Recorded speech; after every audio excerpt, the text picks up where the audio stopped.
What is happening, YouTube? So, the LA Clippers face against the Los Angeles Lakers, and first quarter it was competitive. Second quarter, eh. We started off good, and then we got pretty sloppy. We were turning the ball over. It was mainly on Paul George. His handles got a little sloppy, but he was great regardless. He pretty much just cooked up in the first quarter. He dropped like 14 points, I believe. Amazing. PG is just that guy. He was barbecuing everybody. Everybody in the Clippers did a thing, even Marcus Morris. And then, yeah, second quarter, that was their best. The Lakers kind of like what, and then they pretty much lost by 20, lose by 20 points, and then third quarter, Clippers just kind of poured it on. Fourth quarter, the last like 5 minute ish. I mean the first 5 minute ish, I want to say. Um, Lakers started to gain back control, and then it was like 5 minutes. It kind of looked a little bit scary for the Lakers. I mean, for the Clippers. We were just up by 10 points because LeBron was just going crazy. The Clippers kind of just was like, fuck it, let LeBron get his 40 plus on every single team. But the Clippers just gained control again. We were just scoring at all aspects, and we beat them by 18 points. And yes, I needed the Clippers to beat the Lakers by 18 points at least because my dumbass thought it was going to be a close game, and I thought the Clippers money line was going to have more value. But then I got ballsy and I bet it on the spread. Um, it was to beat the Lakers by 18 points. I did that, you know, made a little bit some monies because I've been losing a fuck ton of money lately. So, anyways, let's get into these stats. All right, Claude Leonard, not surprised. 9 boards, 25 points, 3 assists, 2 steals, 2 blocks. All around player. Yes, sir. Marcus Morris, he got an injury, which was a bummer. He scored 5 points. He definitely had a really good stretch against the Lakers. He tends to do well against the Lakers. Um, this I would definitely flip Morris for something um, really good, whether it's for a lot of draft picks or an immediate upgrade, because I feel like Morris is our biggest weak link in my opponent, because when Morris is off, he's just a let's see. I'm trying to think of an original analogy. Heck, I cannot think of one. He's like a revolving door, honestly, when he's pretty much not really hitting his shots, and I really, it's sad for me to say it, but I got to say it. But when Morris is on, it's good. But when he's off, he's bad. So that's why I'm willing to flip him for like a long term asset. So that way, people like Robert Covington can get all the minutes, because Covington, he is that guy. And Covington, while yes, he's like a less of an offensive player than Marcus Morris, but he's way more impactful all around, especially the defense and rebound. And you can't go wrong with when you play Rocco minutes. Also, maybe could make rooms for guys like BJ Boston Jr., who's getting DNPs every single day, and it's getting pretty ridiculous in my opinion because BJ is him. But hopefully, BJ value won't be high enough that he'll get traded, because if BJ gets traded, Clippers sold. But anyways, that's just my opinion on Marcus Morris. He did pretty good tonight, so that's good. But who knows, if he played, he would have probably I don't know. Maybe would have cost us a game.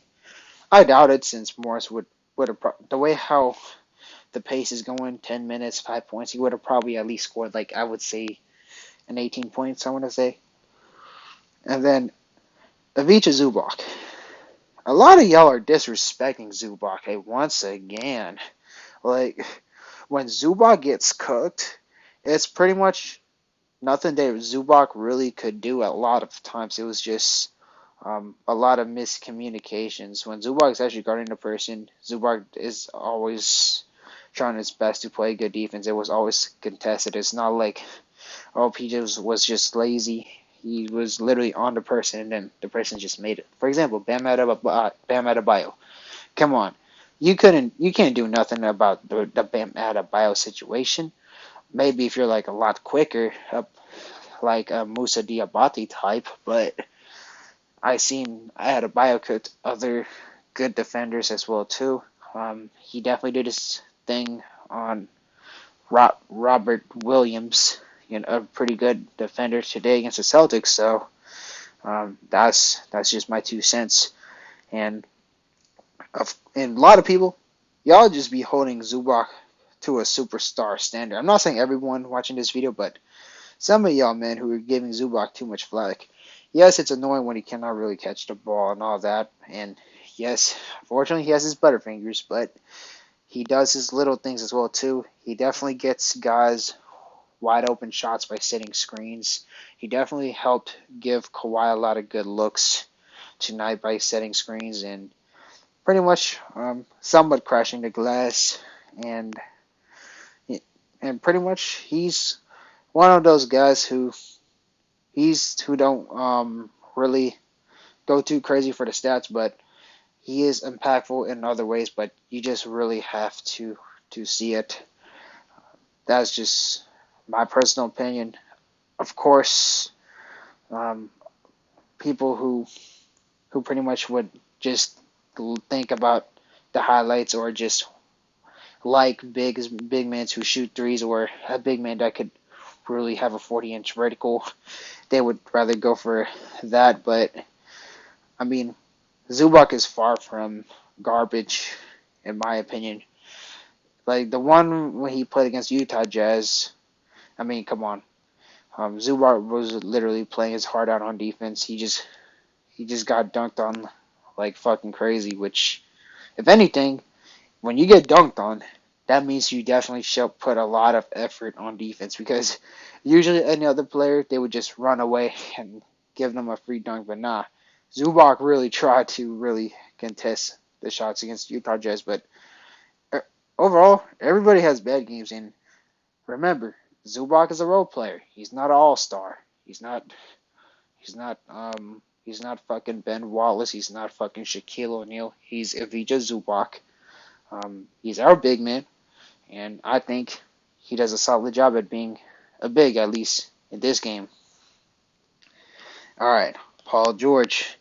Paul George, a good old 27 points, 9 rebounds, 4 assists. He turned the ball over a lot this time, and it was the most sloppiest turnover ever. It was not like he traveled. He just literally lost the ball like crazy in the second quarter. But doesn't matter. We ultimately ended up with the W, and Paul George finished strong. Terrence Mann, 17 points, 3 rebounds, 2 assists. He did his thing.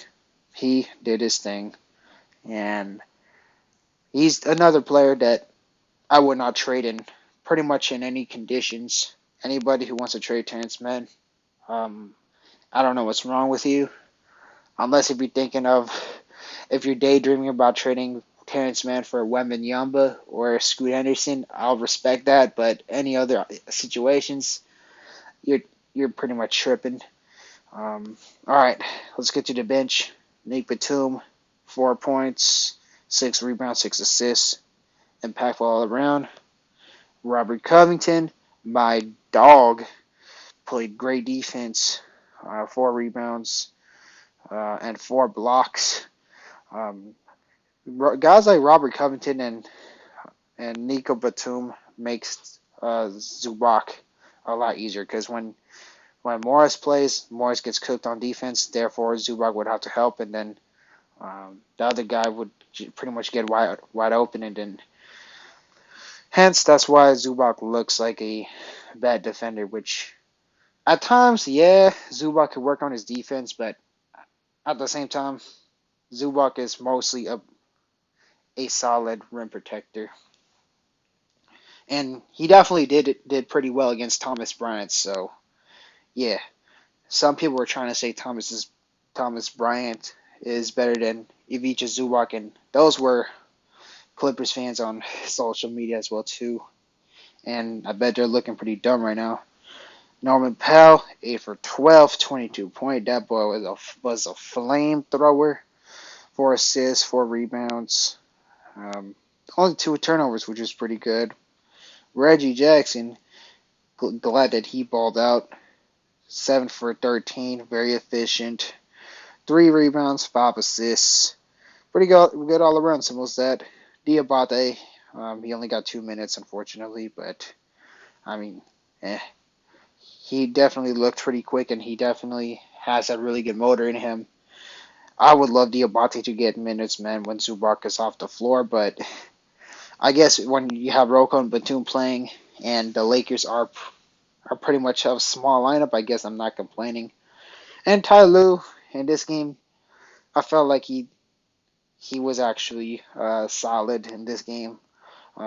He definitely sub players out pretty quick and pretty much in and out pretty fast. But I'm still not too comfortable with him at times, obviously, because my main pet peeve is how he utilizes the youth and how he develops the youth. He doesn't really use Boston Jr. and Diabate like how a guy like Mike Malone would use what's his face, Bones Highland and Zeke Naji, or how the Warriors use Patrick Baldwin Jr. and the Lamb dude, I think, yeah, Lamb and Patrick Baldwin Jr. I'm using them as example because they were not high draft picks either. They were late first rounders, or I think Anthony Lamb was undrafted as well too. So, yeah, that's that. But overall, we just stomped the Lakers. Really, we just owned them once again. Pretty satisfying because the Lakers, they have the most annoying fans in the NBA. Not all of them, but of course, a lot of them are pretty annoying. They just love to talk smack on the Clippers, and it's good to keep stomping them. And if the Clippers do somehow fall pretty low, if we're still in the play-in, I hope we face against the Lakers because pretty much ever since 2020, Clippers always have beaten the Lakers, really. So there's no question about that. Now let's get to the Lakers side. LeBron James, hey, I know we love to talk our smack on LeBron James, but damn, he did his thing. 46 points, 2 steals, 7 assists, 8 rebounds. There's nothing you can really say about that. He did his stuff. Yeah, we left him wide open, but at times, but 46 points. Come on. He did his stuff. He officially drops 40 points on every single team, and he's 38 years old, and he didn't turn the ball over, so okay, we had to give him props. Hopefully he goes to somewhere else because the Lakers are definitely pretty garbage, but at the same time, I kind of want him to stay with the Lakers so the Lakers just dig themselves a deeper hole thinking that, um, they can win the championship. In reality, they just will just lose all of their picks. Troy Brown Jr., he was not really, he's nothing special. I would say he's trash. Yeah. He was shooting bricks from threes, 3 for 7, 1 rebound, 3 assists. Thomas Bryant, um, people thought he was gonna cook the Clippers, and Thomas Bryant, he definitely did have some really good games that impressed me, but Ivica Zubac, in my opinion, fairly outperformed him in a way. He definitely Zubac definitely held Bryant a lot of times during on defense.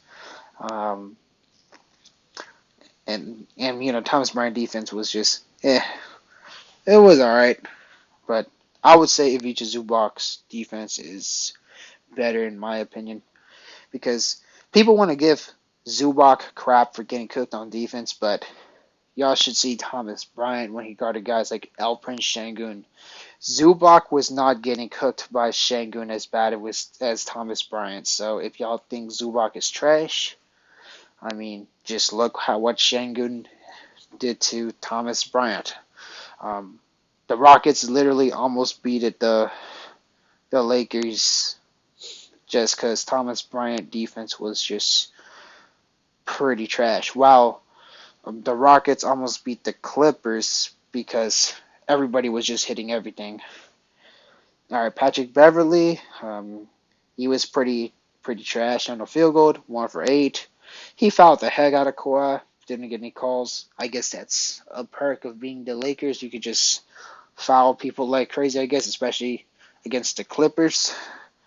Um, he got 4 assists, 2 rebounds. He tried to get into Kawhi Leonard's head. It didn't work at all. Dennis Schroeder, 3 for 9. He was also pretty ass. 2 rebounds, no assists. He did get 2 steals though. Wenyan Gabriel, I feel he's more of their brighter spots, I guess. 4 for 6. He made that one little tough shot. 6 rebounds. I always thought he's definitely going to be a decent player in the NBA. Even when he was on the Clippers, I kind of liked him. And even though he's a Laker, I honestly think he's one of the more solid pieces. Although his free throw is pretty trash, though, but he's a decent defender, and I guess he can make a little bit of some shots. I guess. Cole Swider didn't do anything, of course, garbage time. Juan Toscano Anderson, non-factor. Damian Jones, he got 2 little minutes. Russell Westbrook, he was pretty damn trash. He was just shooting bricks all the time. The only reason why he had 17 points because the refs were giving him every single call. Just one little tap, or heck, you didn't even have to touch him. He goes to the line all the time.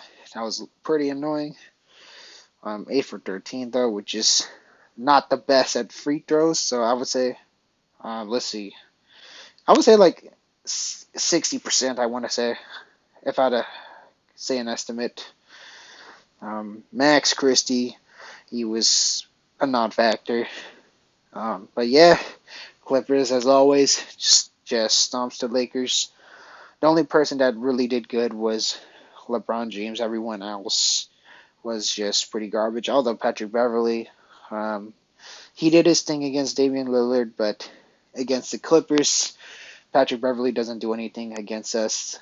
At least when he's wearing a Lakers uniform. When he was wearing a Wolves uniform, since the Wolves actually had talent, Pat Bev was a factor. But since the Lakers was just so garbage, we just continuingly owned them, and that's pretty good to see. But did y'all enjoy the game? I'm sure y'all did. I know some of y'all didn't like the turnovers and all that, but hey, we got the W, and I think we're 5th seed, so that's good. But only con is if the playoff happened today, we face against the Pelicans. But at the end of the day, um, let's just keep fighting, and then in the first round, hopefully we win, and then we ultimately win the Larry O'Brien. And I don't really know what else to say, but we just did amazing. Just look at this beautiful stats. Everybody did their thing in their own way. No one was trash, really. But pretty much, have a good night. Take care, and Clipper Nation, we're definitely sleeping good tonight. Woo!